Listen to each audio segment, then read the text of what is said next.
Raúl Castro, el líder cubano, va a visitar al Papa Francisco el domingo en el Vaticano.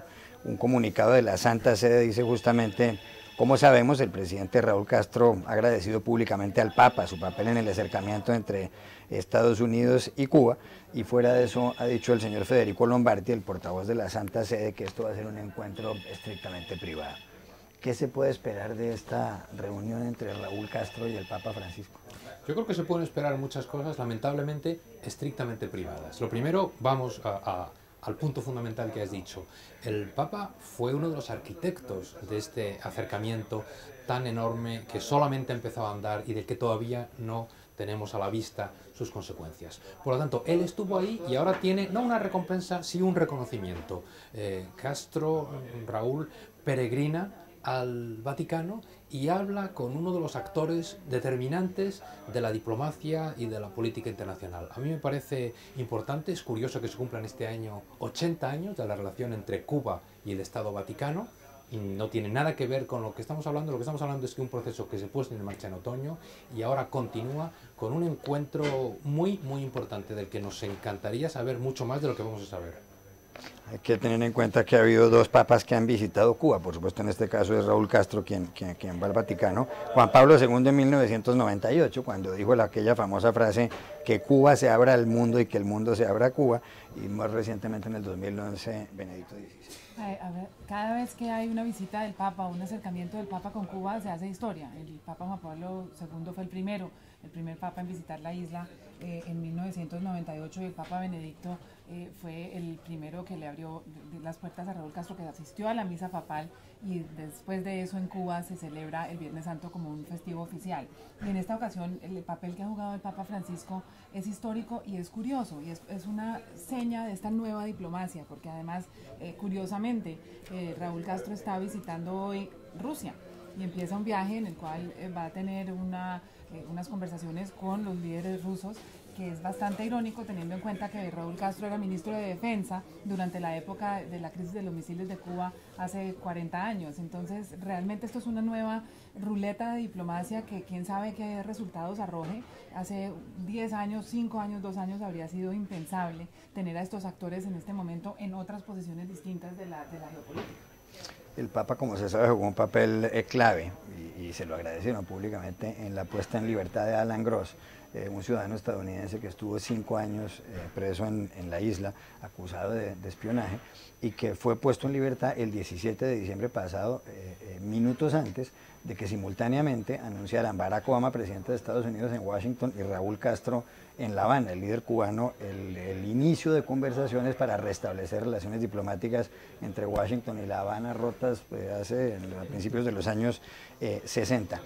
Hay quienes dicen que posiblemente el Papa Francisco, cuando visite La Habana en el mes de septiembre, puede reunirse, atención, con los líderes de las FARC, la guerrilla colombiana, que está en conversaciones desde hace más de 2 años y medio con el gobierno de Juan Manuel Santos, en diálogos de paz. Y hay quienes dicen que esa conversación, si se llegara a producir entre el Papa Francisco y los líderes de las FARC, puede darle un último impulso a ese diálogo. ¿Usted cree que eso puede pasar? Claro que puede pasar. No, nada nos puede extrañar. Primero recordemos que esta visita no es solo, claro, a Cuba, es a Naciones Unidas, a Estados Unidos y a Cuba. Es decir, aquí hay una orquesta y no desafinan mucho las notas, no vienen desafinando. Estabas ahora recordando otras fechas. Es Naciones Unidas y es Estados Unidos. Y claro que podría ocurrir, y claro que necesitan esas conversaciones tan importantes, no solo para Colombia, sino para toda la región, ese empujón definitivo. ¿Quién va a frenar a esta fuerza de la naturaleza política y diplomática que es este Papa? No lo va a frenar su entorno, porque ya lo ha intentado y no lo ha conseguido. No lo van a frenar qué dirán o qué no dirán, porque ya está haciendo mucho. ¿Cuál es el problema? El problema es lo que rodea también a su encuentro dentro de un par de días con Raúl Castro. El problema es el del tacto, el del silencio, el de lo privado, el de lo delicado que es todo. Teniendo eso en cuenta o dejando eso aparte, creo que no le frenará a nadie. Y si se le pone al alcance dar ese empujón a esas conversaciones tan importantes, ¿cómo no lo va a hacer? Claro. Murillas. A mí me parece un poco pretencioso pensar que el Papa, pretencioso por parte de aquellos colombianos que lo han dicho, que el Papa va a ir a Cuba a hablar de Colombia. El Papa también ha anunciado que hará próximamente un viaje a Colombia y creo que en Cuba, y lo he dicho, tiene una agenda bastante llena.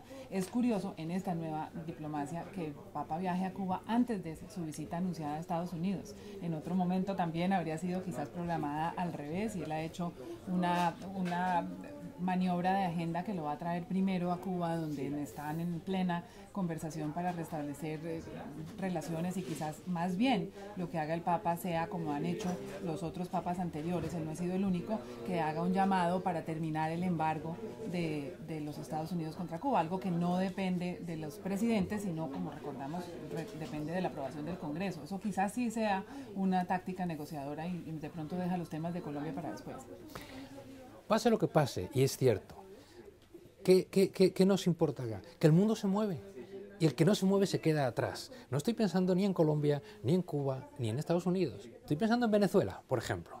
Estoy pensando en que los actores avanzan, en que caen barreras, en que pasa lo impensable, y el que no entiende esto se queda atrás y la gente se lo va a reclamar, ¿no? El que no entiende que hoy ya no es el año 13, el año 14 corre un serio peligro. Y estas jugadas de política diplomática de altura del Vaticano, y no solo del Vaticano, de Obama y de los Castro, están ahí para demostrarlo, ¿no?